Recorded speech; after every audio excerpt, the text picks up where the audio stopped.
Today I talk about squats and the most common error in distinguishing between two types of squats. So there is a pooping squat and then there is a lifting squat. Now, pooping squat is what we've done for millions of years when we defecate.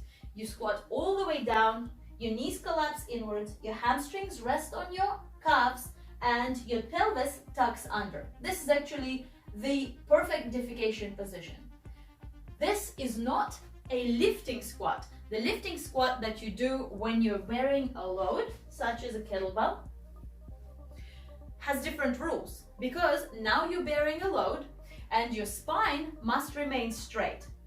A bent spine is much more unstable and prone to injury when under load.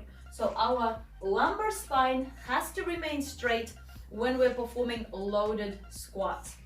So when you're coming down, this will mean that your depth will be much less than if you were doing a pooping squat. So pooping squat right here. If you're doing a loaded squat, it's here. For a lot of people, this is not so deep. So for a lot of people who have less mobility, you will have a pooping squat, which is quite identical for everyone. So you just go down. But lifting squat might even be here or here. It all depends on your hip and ankle mobility.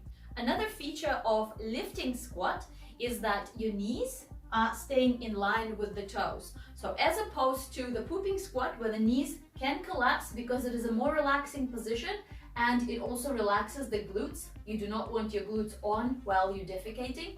When you are lifting, you need your glutes on, which means your knees have to come out and be in line with the toes. So, pooping squat, pelvis tucked under, knees collapsed inwards. Lifting squat, pelvis nice and neutral, which means the lower back is straight and knees in line with the toes.